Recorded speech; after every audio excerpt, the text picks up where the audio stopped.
aturan harus paham dulu kaitan dengan aturan apa, dasar-dasar hukum. Ya. Pahami dasar-dasar hukum langsung disampaikan oleh Dirnas LBH, Lembaga Bantuan Hukum. Lalu tentang keislamannya, tentang giroh dakwahnya oleh Dinas LPP DSDM, itu yang saya usulkan. Dan tentu saja yang paling utama adalah materi tentang propos. Apa itu propos? Itu penting. Termasuk juga memahami pedoman ini supaya bisa melaksanakan. Contoh lah propos itu ya. Kalau di propos, yang namanya propos itu kan tahu tentang aturan minimal seragam. Minimal seragam. Maka sebelum menegakkan aturan, propos harus memberikan contoh dulu. Paham ya? Itu seragamnya. Hari propos. Contohnya. Ya. Makanya saya ke Kota Tasik ya, pada kawan-kawan, walaupun sudah di propos, ketika ada seragam yang tidak matching, buka proposnya. Jangan dulu jadi propos. Ketika memasang propos, maka ininya sudah lengkap. Kenapa? Karena penegak aturan harus memberikan contoh dulu, baru mengoreksi yang lainnya. Bagaimana cara ngoreksi ka batur? Nah, jika kapauhin ditajam sukuna, tauin pernah ditajam sukuna ku propos, jadi si eta jika lin jelema wae.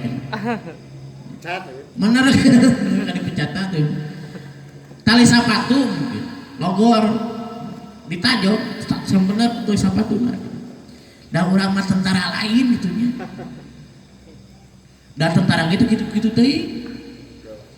Jadi kasih tahu propos itu bahwa seragam sesuai dengan pedoman itu seperti apa. Tali sapatuna kudu kumaha. Ya. Ulah kena propos main tajong wae, main kepret dan sebagainya. Da urang mah satuan tugas sipil lain militer, tapi jiwa militernya tetap ada. Gitu, ya. Jadi propos itu makanya dari atas sampai bawah, baretnya miring ke kiri, warna apa? Biru langit. Biru tua. Kalau biru muda itu anggota atau pasukan, miringnya ke kanan. Itu pedoman. Sampai hari ini masih banyak di DPP, saya cek kemarin yang di itu miringnya masih ke kiri, padahal di klatsar bukan propos. Gitu. Logonya juga logo yang nggak tahu dari mana, gitu. Logo-logo emblem dan sebagainya. Untuk apa dibuat pedoman ditandatangani oleh ketum DPP? Kalau ternyata pedoman juga tidak dikaji dan dilaksanakan. Ya, katanya kan banyak yang protes. Brigade teh mana tuh seragam bener teh? Seragam yang betul ya yang sekarang sesuai dengan pedoman. Kalau pedomannya tidak paham untuk apa? Maka propos fungsinya di sini bagaimana memastikan paling tidak seragam anggota tim sebenarnya.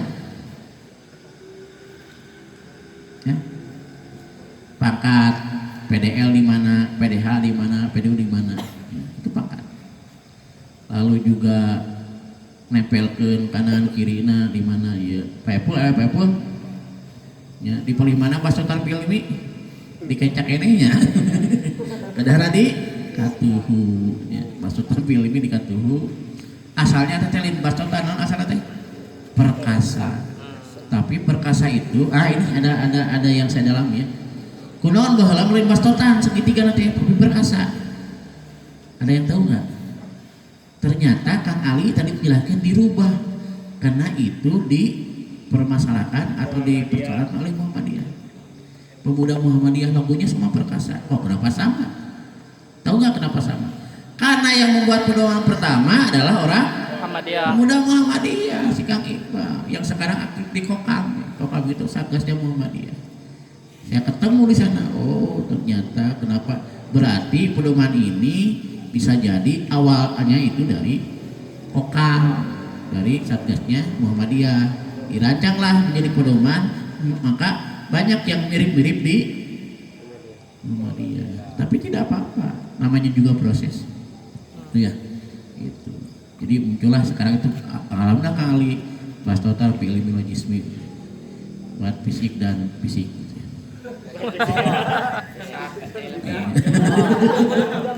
Buat fisik dan buat dan nana keterusan ini nggak beres.